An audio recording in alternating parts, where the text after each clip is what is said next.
Este tema del fideicomiso que nos has compartido durante muchos años, muy interesante, de una forma muy práctica, muy amena y sobre todo muy interesante desde la perspectiva de su tratamiento legal como su tratamiento fiscal.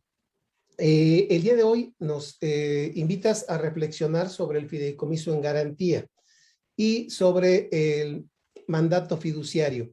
A mí me gustaría empezar, ya nos has platicado de lo que son los elementos personales de este fideicomiso, ya nos has platicado del, más o menos a grosso modo del objeto del fideicomiso, hemos platicado muchas veces de que el gran debate que si es un contrato, que si es un negocio jurídico, que si, etcétera, etcétera. Vamos a dejar eso atrás y me gustaría que nos ilustraras un poquito en el tema para distinguir este fideicomiso en garantía y poder ver su aplicación práctica, Miguel, si eres tan amable. Por supuesto, y justamente, fíjate que sin ponernos de acuerdo, le diste al clavo para variar respecto del propósito de haber propuesto este tema. Vamos a decir que esto es un poquito una reivindicación por mi parte del fideicomiso de garantía, porque yo entiendo que está muy mal visto. En la vida práctica, y nosotros vemos cuestiones de fideicomiso todos los días, nos hemos encontrado con cierto tipo de opiniones, hasta de notarios públicos, que denigran un poquito el fideicomiso de garantía. Y justamente lo que vamos a platicar hoy tiene el propósito de dejar clarito cuál es o en qué consiste un fideicomiso de garantía. ¿Sale? Ok. Dentro de la clasificación de los fideicomisos, que yo siempre digo que no hay clasificación de fideicomisos más que dos clases de clasificaciones. Una, los fideicomisos públicos y los privados. Los fideicomisos públicos, nada más incidentalmente, son aquellos constituidos por el gobierno federal. Y aquí hago un comentario que puede ser interesante. Los constituidos por los gobiernos de los estados, salvo la ley orgánica de la administración de cada estado en particular, y los constituidos por los municipios o por las entidades paraestatales o por cualquier otro organismo público que no sea el gobierno federal a través de la Secretaría de Hacienda y Crédito Público, no son fideicomisos públicos en razón del artículo 3 de la Ley Orgánica de la Administración Pública Federal. Se vuelven entonces privados, que esa es la otra clasificación. ¿De acuerdo? Públicos y privados es una. Y después, los fideicomisos de garantía y los demás. Dijéramos, los que no son de garantía.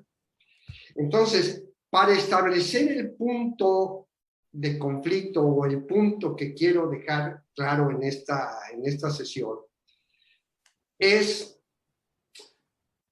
qué puede ser materia de un fideicomiso de garantía. Que este sí tiene una regulación especial en los 391 de la Ley de Títulos y Operaciones de Crédito y siguientes, en donde señala que, primero, pueden ser fiduciarios exclusivamente tratándose de fideicomisos de garantía, no solamente los bancos, que por supuesto están, sino que también las instituciones de seguros, las de fianzas, las casas de bolsa, las uniones de crédito, los almacenes generales de depósito, y por ahí se me está, hay las sociedades financieras de objeto múltiple, por supuesto.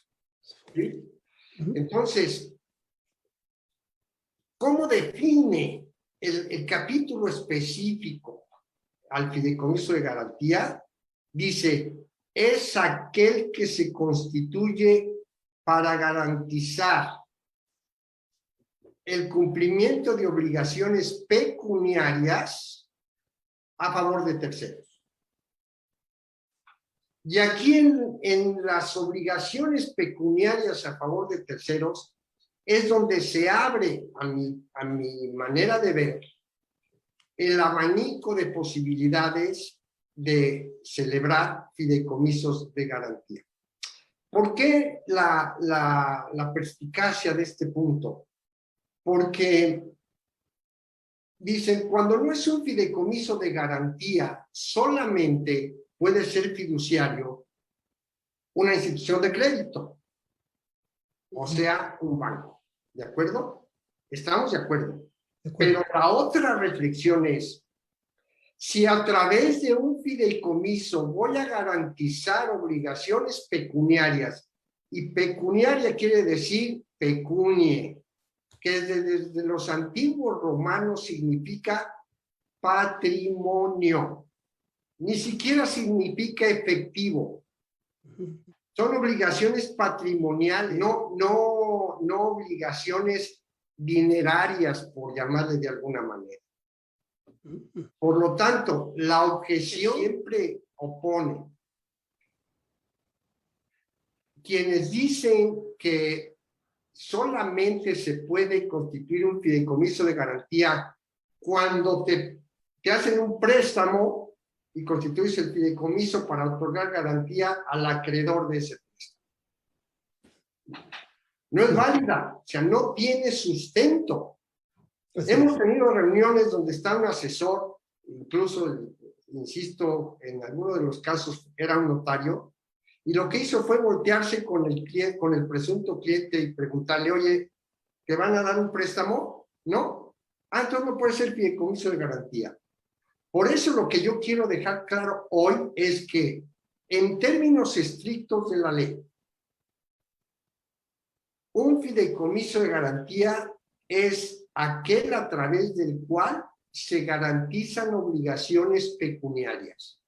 Y ahí tenemos desde pensiones alimenticias, rentas vitalicias, por supuesto, pago de créditos o de préstamos de cualquier índole.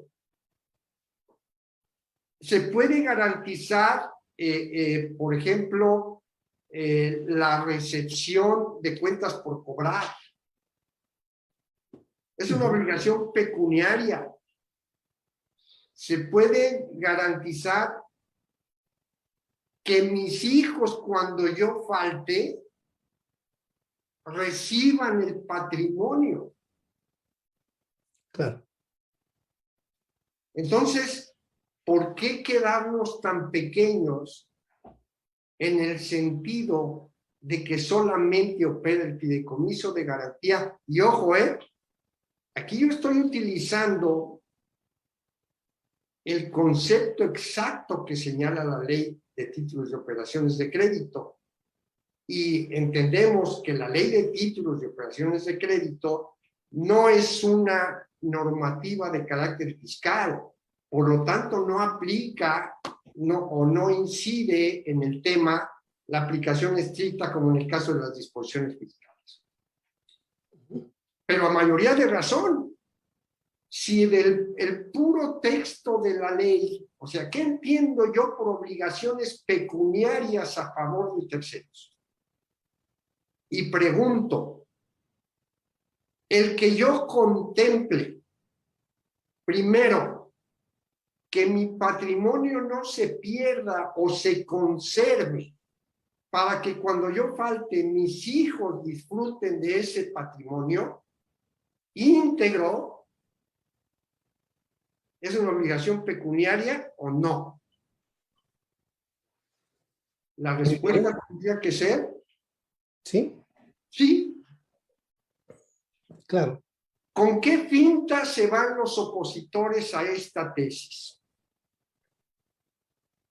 En el capítulo de los fideicomisos de garantía se establecen dos conceptos que tienen que ver con los fideicomisos que se constituyan para el pago de créditos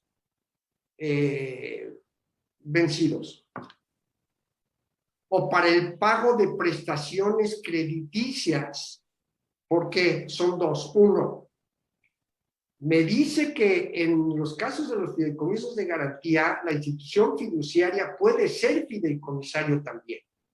Algo que vino a resolver un problema del pasado donde cuando un banco te otorgaba un préstamo, no podía ser fiduciario si la garantía era garantía fiduciaria en vez de hipotecaria.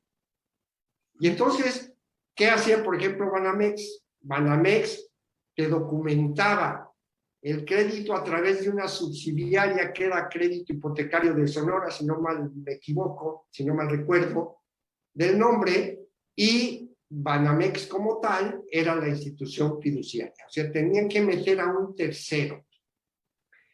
A partir de esto, de esta reforma que señala que en los casos de crédito las instituciones, la fiduciaria puede ser también fideicomisaria del mismo fideicomiso, entonces ya no tenemos ese problema de estar buscando quién da el crédito o quién es el fiduciario. ¿Sí?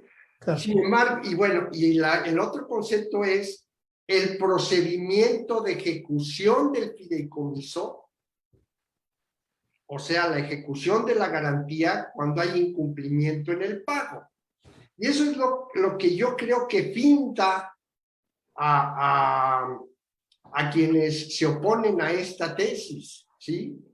Porque más allá de la exposición de motivos, bien pudo el legislador haber establecido de manera tajante que los fideicomisos de garantía fuesen aquellos donde se van a garantizar préstamos o créditos recibidos de terceros.